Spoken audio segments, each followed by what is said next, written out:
Hey guys, welcome to episode 17 of our weekly Super Smash Bros. Ultimate News Roundup, which means there's only 9 weeks left until the game is out, so we're in the single digits now, baby! Woo! Yeah! As usual, we're joined by Derek, Ash, and John to go over all the updates on the Smash Bros. Blog and elsewhere from the past week. So let's get right to it. And that, of course, starts off on Sunday, being day 1, with the Assist Trophy overview of Kapp'n. The description reads, when Kapp'n takes a stage, he hops on the bus and drives around the stage. Careful, when he hits a fighter, he carries them off the stage in the bus.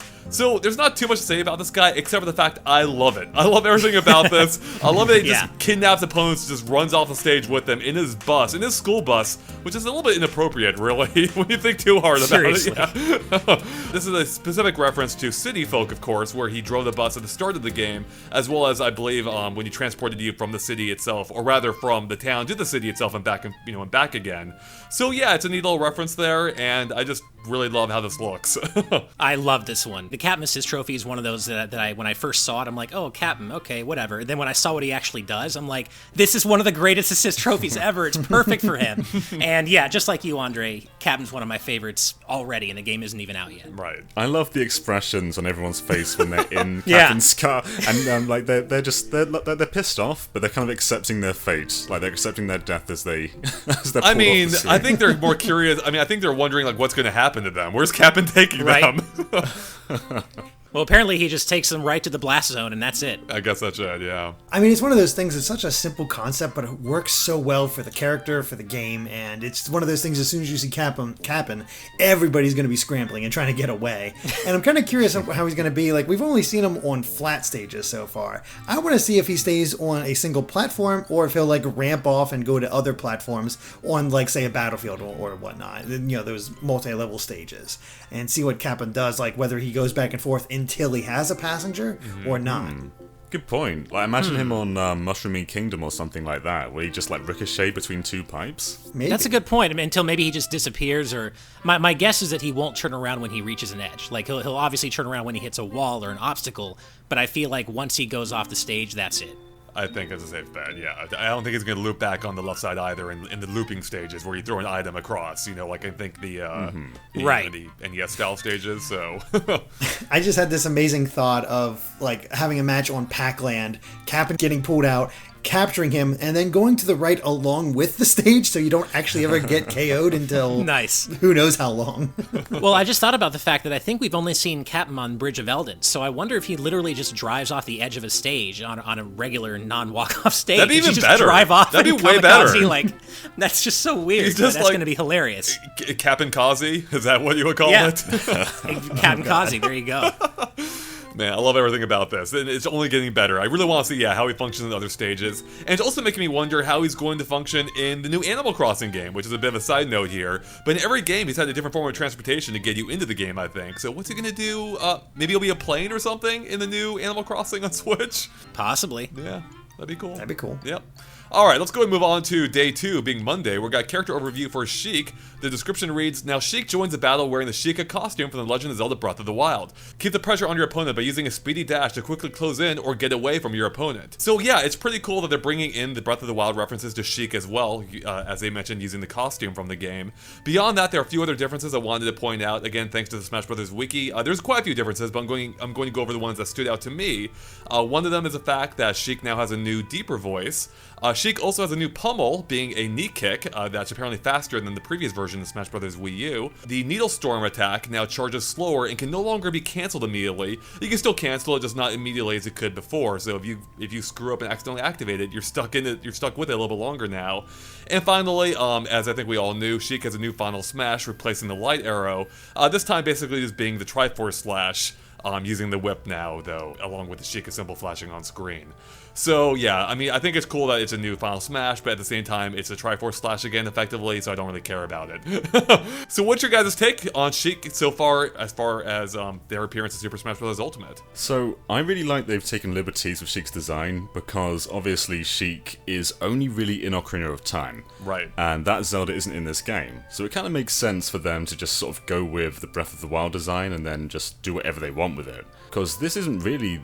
we don't even know if this is the same Zelda. Like, we don't know if this is the A Link to the Past Zelda that is becoming Sheik here. So they can really do whatever they want here. That's an interesting point. This actually, now that Zelda has a redesign, this theoretically could be a completely different character because it could be from a different era of games. As in, there's multiple Zeldas. Whichever version of Zelda this is could be different from the actual Zelda in the game. I mean, it is odd that they just referred to Sheik as his. Yeah, and also there's also the deeper voice too. So I guess they're kind of being mysterious to Sheik's gender again, which they keep doing. They keep going back and forth on that. It is weird, but I actually looked into this a bit beforehand, because obviously we all know Sheik is actually a woman, but that is meant to come as a bit of a twist in Ocarina of Time. So maybe they are trying to maintain that mystery for people who are somehow unfamiliar with it, because I think it's pretty clear that from the presentation in Ocarina of Time, you were meant to think that Sheik was male in that game at that point in time. But Nintendo has clarified, or at least Bill Trinen clarified, that the way they view it, or the way at least Bill views it, is that Sheik is a woman, which of course you realize after the plot twist in Ocarina of Time. Of course, maybe that's how they always meant for that to be perceived. I don't think that's the case, but it is interesting that they decided to go with the male pronoun here. That is what surprised me the most when I first read it and saw the update. I'm like, oh man, Nintendo, do you realize the can of worms you just opened here?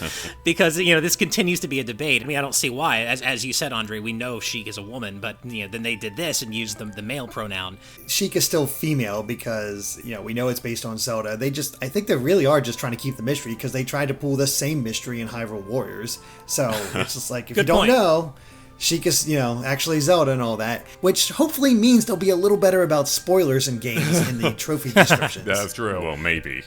Yeah, it's something I've never really thought about much before, but in looking this up, apparently this has been a hotly contested issue for a while now, with people debating, is Sheik male or female? I guess the argument has been that, obviously, Zelda has magic powers, and she's able to physically change her appearance here, because I think her facial structure is even different in Sheik form. Why couldn't she also change her gender at the same time? So I think that's kind of where the debate's fallen on this. What's funny about this is that even Nintendo themselves can't seem to align on what they're saying, because on the Nintendo versus Twitter account, it says, as a speedy character, she can put the pressure on foes with quick movements and attacks. So different sources from within Nintendo are using different pronouns. Otherwise, she seems pretty much the same from what we've seen, other than that new Final Smash, which you were kind of blasé about, but I think it's a great change because it really does emphasize that ninja aspect of her, which is kind of key in what made her so fun in Hyrule Warriors, is because she was more of a ninja just using that harp. And I kind of wish that would have been integrated a little bit into her Final Smash, but as it is, just her twirling all around and beating the crap out of whoever gets caught in her Final Smash is pretty great. True, yeah. That's a good point. And I never really liked that her Final Smash was the same as Zelda's in Smash 4, because they've gone really far to change the characters and split them apart. Because they don't share any of the same moves, they're not even technically the same Zelda anymore, so it doesn't really make sense for any of their moves to be shared between each other. So I love that the Final Smash is different. But as Andre said earlier, it's very similar to the Triforce Slash, right. And Derek had a great point. You could have just used the heart from Hyrule Warriors, because that's already a Final Smash pretty much as it is. I feel like any move from Hyrule Warriors is already effectively a Final Smash. Yeah, that's a good point. Speaking of Hyrule Warriors, though, I'd really like... It just sort of came to my mind, but as an Echo character, I'd love for Impa. Impa's design from Hyrule Warriors to be based off Sheik. I would love that so much. That'd be awesome. Hyrule Warriors Impa was one of the newcomers I've been wanting for quite a while, actually, just because I think she'd be so fun to play, and that she's by far my favorite design of that character. So it would have been really cool to see her as an Echo. Yeah, have we ever had a spin-off character appear in Smash? Daisy. Oh god, that's right. Well, yeah. Yeah, sort of, but not really, but she was canon in Mario Land, so... Yeah. But she is a spin-off character these days, I agree. Beyond her, which I guess she only half counts, I don't think so. Yeah. So, Yeah. I'm guessing we're going to get zero Hyrule Warriors representation in this game. Oh yeah, there's no way that's maybe happening. just the trophy. Yeah, I can see a trophy, for sure. But I think we've had trophy spin-off references before, just nothing as far as the roster is concerned, so... Right. Yeah. I would really enjoy if we actually got some piece of music from Hyrule Warriors, though. Oh yeah, I love too. Hyrule Warriors' version of Skyloft. They took this really relaxing theme and turned it into this amazing rock version. So if that gets in, I'd love that. That would Yeah. be great. Well, speaking of music, that's a perfect segue into Tuesday being day 3, where we got a new music track, this time being Afternoon on the Island from Tomodachi Life. So Ash, you being the music guy here, do you want to give us a quick rundown of this? Sure. So this rather awesome arrangement comes from Masafumi Takada, who is a Japanese video game composer whose prior works include things like the Earth Defense Force series, Kid Icarus Uprising, Danganronpa series, and Suda 51 games like Killer 7 and No More Heroes. And he has contributed many arrangements to Smash before, especially in brawls such as Shin Onigashima Medley, Lips theme from Panel de Pan, Tetris Type B, and both the English and Japanese versions of Mike's song from the WarioWare series, as well as Mario Nation Gear, and the ending remix from Yoshi's Story. And in Smash 4, he contributed the Lightning Chariot-based remix from Kid Icarus Uprising, the Tortimer Island medley, and the Tomodachi Life remix, which is appropriate, obviously. I mean, that's pretty prolific, and he's like has a wide range of styles here. At first, when you look at his background at being like Earth Defense Force, God Hand, Danganronpa, Killer 7, No More Heroes, it's like, how the heck is this guy doing a Tomodachi Life rearrangement? And then you look at Smash 4, it's like, oh, okay, he's just the guy to do it. But that said, he is the guy to do it because this is a really good remix. It is really good. Yeah, it immediately catches your attention. I just wish it went on longer. Like, it got to, at the end, it changes. And I wanted to hear more of that section because I really like the change in pace from the rest of the tune. But the whole thing's been great so far. Yeah, that's how they get you. They fade out just at the moment where you want to hear more. It's the worst. But I do like how... Takada is basically like the miscellaneous guy, because he's responsible for so many of those miscellaneous songs or rearrangements that don't really fit in any particular stage, like, you know, Mario Nation Gear and Shin Onigashima Medley. Like, those are just the miscellaneous Smash songs. Well, speaking of fitting in, Derek, you're the one who played this game originally, right? Does this track sound at all like the original? Oh god, I'd have to re-listen to it because it's been so long since I've played Tomodachi Life. Yeah. I can just say offhand, just listening to it, it's probably not. It seems a lot more pumped up. I'm guessing it's, if I remember correctly, Tomodachi Life music was pretty chill, kind of like Animal Crossing. Right. So this is definitely a more exciting take on that. Yeah, I definitely got vibes similar to the track from Animal Crossing Happy Home Designer, simply in how different it seems to be compared to the source material. At least, in this case, what I imagine the source material is. But I didn't play Tomodachi Life myself, so... Yeah, I actually played quite a bit of it, and Derek nailed it. Like, the melody is pretty much the exact same, but it's a much more, you know, it's much faster, much more rock-based. You know, the original version in the game is much more laid-back, very chill. So I didn't play Tomodachi Life much at all, but this track kind of makes me wish I did, because it sounds really good. That's how they get you, yeah. Go play all of our games. Yeah, I know I've seen nothing of this soundtrack, but it sounds really good, and I kind of want to take a listen to like the rest of the OST now. But yeah, that is how they get you, just little samples from various games, and now I want to dive in and try Tomodachi Life. A quick word of warning, don't listen to the Yoshi's New Island track then. You don't want to play that game. Yeah, good Oh, advice. man. Yeah. Alright, let's go ahead and move on to a second update for Tuesday, being a stage overview of Saffron City. The description reads, a stage based on Saffron City from Pokemon Red and Pokemon Blue. Pokemon appear from the doorway of the building at the center of the stage. Watch out for when Electrode appears. So, guys, real quick, before we talk about the stage itself, I just want to mention that, you know, this is Super Smash Bros. Ultimate, and this is a true reason why. It's taken nearly 20 years, but the stage finally reappears, and it looks just as magnificent as it looks even more magnificent than it ever has before, and I cannot wait to play more on the stage. This is one of my go-to classics from Smash Bros. 64, and it is, I can only imagine how fun it's going to be in Smash Bros. Ultimate. And I especially love, if you look at the pictures on the website, the contrast of the 3D fighters versus the 2D pixelated Pokemon that pop out of the door. So good. It's fantastic. I'm so glad they didn't update those. Like, it would have lost the quality that this stage has if they had updated those models to be fully 3D. Like, it's exactly presented exactly the way I want it to be. It's presented as how you remember the stage being, which is still a huge upgrade from what it was from what it actually is. Right. Yeah. Because they've redrawn everything. Like, if you compare them one by one, nothing looks exactly the same, and even the Pokemon sprites are pretty different, but they still look how you remember them. Even the background, the mountains, do not look like they do on the N64 version, but unless you're comparing them side by side, you wouldn't know that. Right. They also changed the spelling of Sylph on the building to the proper version with the Y. You know what's weird? It looks, and that looks wrong to me. Simply because I've played so much of the original stage, that looks completely wrong to me. Nah, that's fair. I mean, it is just one of those classic stages, and you're right. I like how they updated those blurry ones, because even as a kid, I was like, oh man, those Pokemon look really blurry coming out of that building. But the rest of the building seemed fine to me, and that, you're right, it is built off those memories. And they even still have the gotta catch 'em all in the background. That's a great touch. Yeah, I mean, there's still Pokemon flying around in the background, beyond just appearing from the door. So, and something else that I like about the stage is, as the description mentions, this is of course from Pokemon Red and Blue, and that's the generation I played a ton of. Like, I was obsessed with that game. Despite that, though, I always associate seeing the stage in Ultimate only with the original Smash Bros. Stage. I barely think about its place in Pokemon, because the original version of the stage even looked like such a huge upgrade from what we ever saw in the Pokemon games, where you just had the same building, pasted over and over, basically, or the same style of building.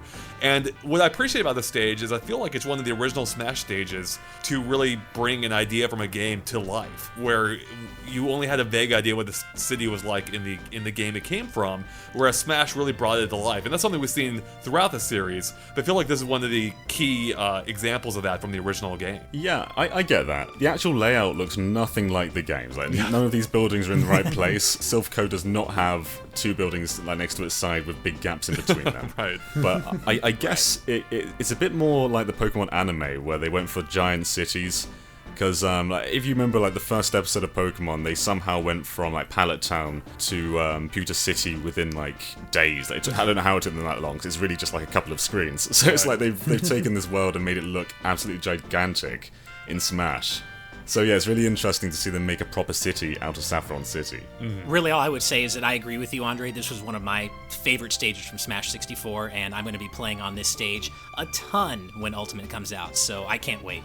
It just occurred to me that, getting back to the whole update thing, we're going to be seeing this very city from Pokemon Red and Blue updated, presumably for Pokemon Let's Go, Pikachu, and Eevee.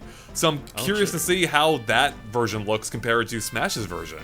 Alright, let's go ahead and move on to Wednesday, being day 4, where we got a character overview for Fox. The description reads, he can overwhelm his opponents with his quick movements, and his specials don't leave him open to counterattacks. His costume and voice have been redone to match his appearance as Star Fox Zero. This Fox is brand new. Come on! That's their quote from Fox.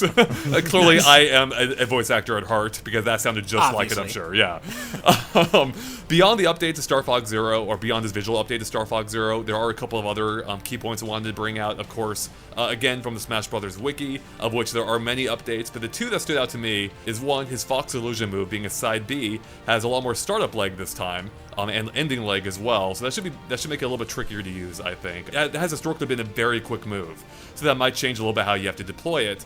And also, he, of course, has a new Final Smash, being the R-Wing Strike. And I feel like we talked about that before, but I, for one, am very thankful for this, because I always thought the Landmaster Final Smash was always, while cool in concept, the execution of it left a lot to be desired. So yeah. So what do you guys think about Fox being in Smash and his overhauled appearance now matching Star Fox Zero? His appearance looks really good. I don't think all of Ultimate's fur shading techniques work that well. Sometimes Donkey Kong looks a little flat, but Fox looks really good. So maybe it's just the short hair design that works a little better. But the thing that got me first was his visor actually has information on it. If you look closely, you can see stuff going on there. Whereas in Smash 4, it's pretty much blank. So it's kind of cool they've actually added detail there. Something that people aren't really going to see unless they zoom the camera in. That's actually a really cool detail. I hadn't noticed that previously, but just in general, looking at this kind of comparison between Fox and Smash 4 and Ultimate, he's one of the most obviously improved character models. It's actually quite striking just how much better he looks, from everything from his fur to his eyes to his new Star Fox Zero inspired outfit. He just looks a lot better. Yeah. I mean, I think that's one of the parts Star Fox Zero nailed. I just love the how the characters looked in that game, and the fact that they're taking cues from that. The fact that they're not ignoring that game entirely makes me happy. I actually like Star Fox Zero. I don't think it's a great game, but I don't think it deserves quite the backlash it received. So yeah, I think it's cool that they're taking a page from that book, especially because I wasn't ever really a huge fan of his, what was the DS one? Command, yeah, Command, right. So it's nice that they're moving farther away from that, in my opinion. The description also said that his voice has been redone to match his appearance in Star Fox Zero as well, so hopefully that means he's going to sound a lot better here than he did in Smash 4, even though that was still the original voice actor. Something with the voice direction just didn't go right in Smash 4 for Fox, but hopefully that's been rectified here. I mean, it wasn't Star Fox Zero, and that was also the same voice actor, of course. So I'm sure he sounds. Starlink's direction's just really good, though. Great point too. Right. If it's something similar to Starlink, if Fox, Falco, and Wolf all sound like they do in that game, then that's all I can ask for. If I was Wolf thinking sounds that. like he does in Starlink, I will be in heaven. I know, I want all three of them to, because they sound so good in that game. That's exactly what I was thinking, was just base it on Starlink. Yeah, absolutely. Yeah, I've always enjoyed Fox. I've always thought he was just a fun character to use because up until you unlock Captain Falcon, this was the fastest character in the original game. And he was great in his own stage being Sector Z because with that being such a massive stage, he was the only character that could cross it besides Captain Falcon in a somewhat decent time. I'm looking forward to playing him in Ultimate, seeing how some of the tweaks they've made to him affect how he plays, of course. And yeah, he's just always been a fun character to me. I've always used him much more than Falco and Wolf. Definitely more than Falco, although I have enjoyed Wolf. Yeah. I think I will enjoy Wolf even more now that they, continue to differentiate him from Fox. Fox was my original main in 64 just because I loved his reflector so much. I saw that the first time, I'm like, well, got my character. I love the idea of being able to throw it back. That's the original counter in a way, because there weren't any true counters in the original game, but that's kind of the closest thing they had to it. Yeah, Fox always felt like one of the best characters in both the original and in Melee, but since then, I guess he's kind of been nerfed and nerfed again. And it feels like they've kind of nerfed him again here. As you said, his Fox illusion has a startup lag now. So I wonder if he's still going to be one of the top tier characters in Ultimate. It's a good point. I'll say that Fox felt to me like he used to be more fun to play in games like 64 and Melee, and he was my main in Melee because, it's Smash Brothers Melee, and he's one of the characters that you play in that game. And I was one of the many people who thought he was good with Fox until I met people who actually were good with Fox. But and I used to play him a lot. I played him a little bit in Brawl, but just in general, I've been picking him up less and less in subsequent games, and I just don't enjoy playing Fox as much as I used to, for whatever reason. I can't really pinpoint one reason. It could be the nerfs. But there's just something about the way he's changed over the years that I don't play him as much as I used to, but I am right in league with you, Andre. I play him way more than I do Falco. Yeah. It's interesting, like we've mentioned about the starting lag and ending lag, and that's they do mention that that's only when used on the ground. So in the air, he won't have that lag at all. But it will have less range, and what's most interesting to me is that the move will halt immediately if it hits a shielded opponent. So you actually can guard against this thing now, but if you're quick enough. So you have to be kind of prepared for it. But that's some interesting balancing changes, and Yeah. I hope he's still a lot of fun to play, because as the rest of you, I've kind of drifted away from him. I think I'll check him out. He's just one of those originals I've always liked, well, let's give Fox a try, see how I feel about him this time, and go from there. Mm-hmm. Yeah, it could also be that he was one of the best characters in Melee, but a lot of characters in Melee also aren't very good. So it could just be that Fox is one of the few good characters in that game, and then other characters are better in the other games. Right. Yeah. That might be, yeah. Now, there's also something interesting about today's update, or the day's update, I should say, is because Fox got a second update in a way, or second part to his update, being something called Today's Flashback 07 Fox. And the description for this reads, he made his first appearance in Star Fox, released in 1993. Fox is the leader of the mercenary group Star Fox. He cares about his team and has a strong sense of justice. Fun fact, Star Fox was the first game for the Super Nintendo Entertainment System that featured 3D graphics.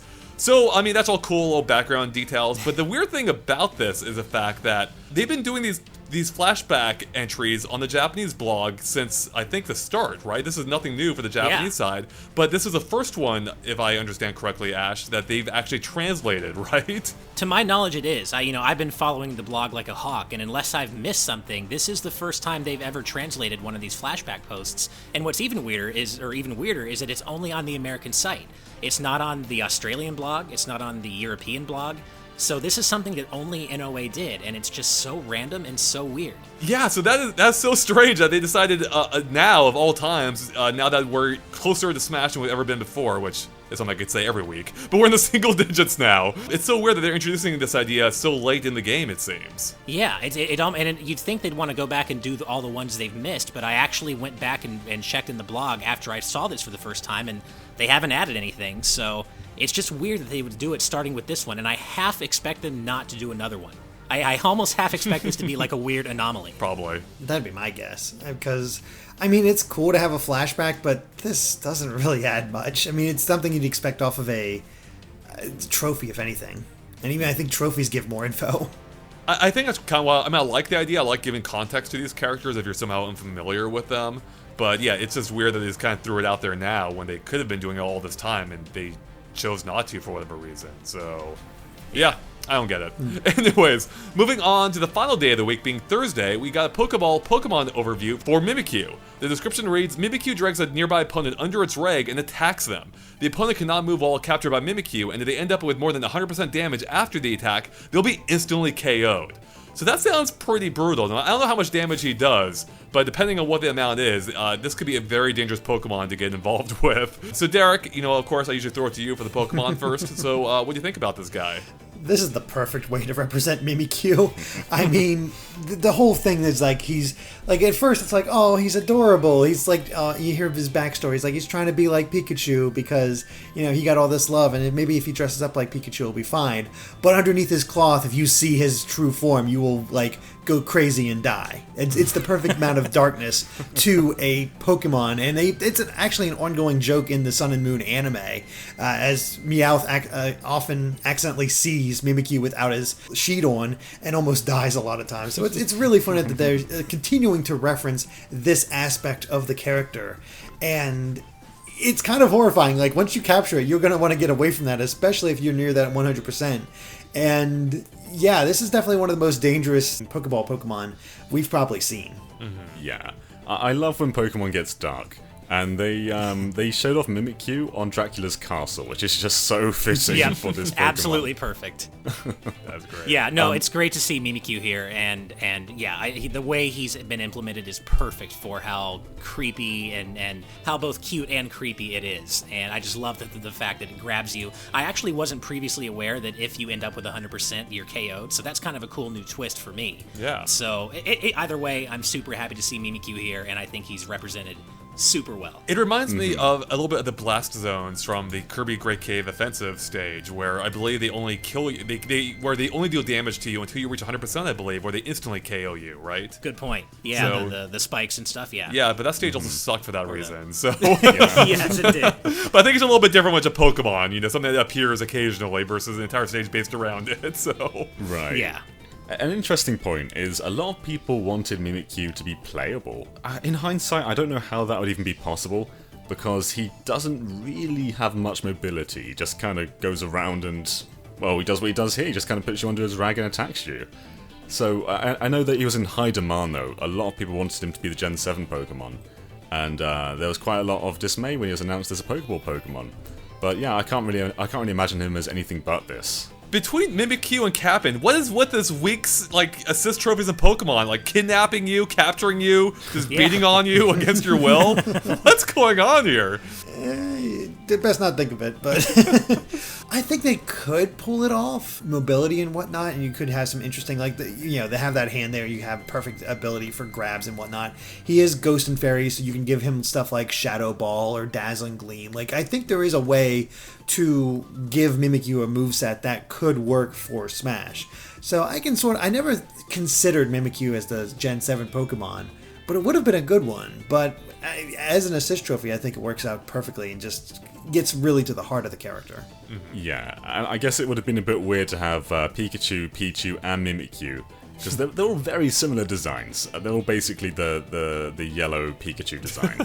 Right, good point. Yeah, that's kind of what I was going to say. It's as much as it would have been cool to see Mimikyu playable, I can also see why Sakurai decided not to, because the other side of Pokemon fans who don't necessarily want Mimikyu, they would just be saying, we just got another Pikachu, even though that's not technically true. It's of all the Gen 7 Pokemon, do you want the one of them that's already visually and thematically similar to two other Pokemon in the roster? Wouldn't that be perfect fodder for a Echo character, though? That's true. No. No, it is. No. I mean, there is nothing alike between Mimikyu and Pikachu. It has Mimic in its name, Derek. That's all you need. Okay? Yeah, but it only mimics the look, not the abilities, because it's definitely not firing off thunderbolts. That's a good point. It is, Fairy and Ghost, so, yeah. Alright, well that brings us to the end of the week, but we're not done yet, because we of course have to answer one of your guys' questions, where for just $1 a week, or $1 a month, I keep making that mistake, if you back us on Patreon, you can submit your questions, where we'll choose one of them every week and answer it. So this time, our question comes to us by way of Hoobie, who asks, hey guys, I think this could work as either a Smash Time topic or a podcast one, so in this case it's a Smash Time topic. Anyway, in an early episode of the podcast, Andre and Derek agreed that after the initial hype, they realized they like Brawl better than Smash 4. Ash disagreed agreed, of course. I was wondering if you guys honestly think Ultimate will be able to meet all your expectations, and if you still feel Smash Bros. 4 is below Brawl some years later. So yeah, that is a pretty good question. I could probably go on a length about this, but I won't at first. Let's start off with you, Derek, just because I actually don't remember you having that opinion. So could you share a little bit more about that and your thoughts going into Ultimate? It's sort of like a more complex than that, than just I liked Brawl more than Wii U. I think I said initially, or maybe I'm retconning this, I don't know, but as of right now, I played way more of Brawl than I did of Wii U. I did not really play Wii U that much. That said, I do think Wii U is the superior game. It balanced a lot of things. It made a lot of great changes. There's a lot of fun to be had here, and there's a lot of great characters. It really just came together. But for whatever reason, I did not stick with it that much. I didn't go through the process of unlocking all the characters, trying to get all the trophies, and just being so absorbed with it as I was with Melee and Brawl. Mm-hmm. And I couldn't quite put my finger on why that was. And I almost wonder if it's just because we had 3DS before that, so I got I got my fill. I don't really want to redo everything I just did, so screw it. I don't really have to play much. And, the online wasn't great, so I couldn't play with you guys that well, and I didn't really have a lot of local people, and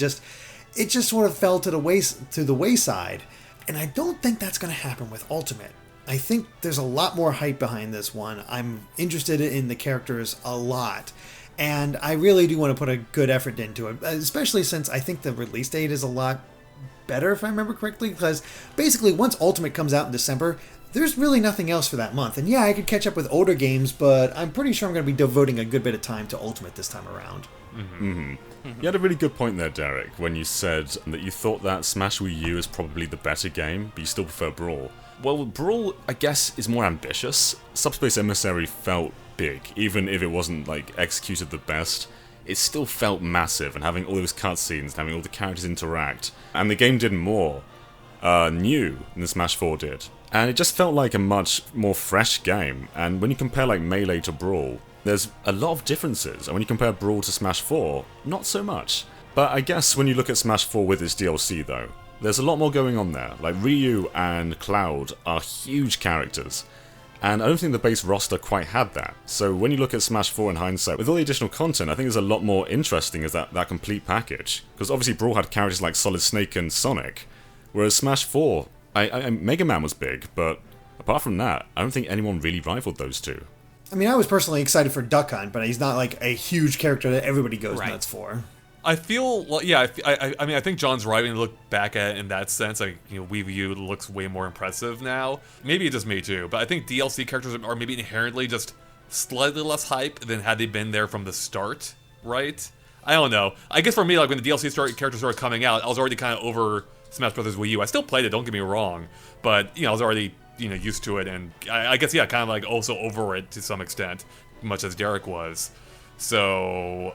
yeah, so it is weird depending on your perspective how, Smash Bros. Wii U seems to have more content or better content in hindsight than it did at launch. So it's just so funny how our experiences were so different with this game, and it's not even just because of Mega Man, because it's all Mega Man. Played. I mean, that's a big part of it. Don't get me wrong, that is a big part of it. But I 100% did Smash 3DS, and I 100% did Smash Wii U. I got really caught up in the hype with all the trophies and everything, and. Yeah, Mega Man was a big part of that, but I also just really preferred the game itself. I like that they sped things up a little bit. Not too much, but a little bit. The characters were rebalanced. I just found the game, at the time, I really loved Brawl, and I still like going back to Brawl and playing it. I don't hate Brawl now, but it feels slow to me compared to Smash 4, and I just prefer playing Smash 4, whether that means I'm playing as Mega Man or not. And as far as Smash Ultimate, I am all in on the hype for Smash Ultimate. However, I will say that unless they confirm Sora, I don't think there's going to be one specific moment of hype in Smash Ultimate that will reach the height of Mega Man for me in Smash 4. But yeah, I just find it fascinating that we all had such different experiences with this game, even though I think we all agree that looking back, Smash 4 is a great game. But I don't blame you for how you feel as well, though, Andre, because, Brawl came out at a time where we also had more time to play games, period, I think. So I played a ton of Brawl, probably more than Smash 4, but I just keep going back to Smash 4. With Smash 4, I didn't really play that many of the side modes. I played the base game a lot, especially online, which I can't really say for Brawl because the online was kind of a mess. But I didn't really dabble in that much of the side content. Like there's that mode where you have to like break a bunch of blocks to get trophies and things like that. And Yeah. I didn't really try that stuff that much. I kind of had my fix after just a couple of rounds. Whereas with Brawl, I did the side content a lot. Even classic mode I preferred in Brawl than Smash 4.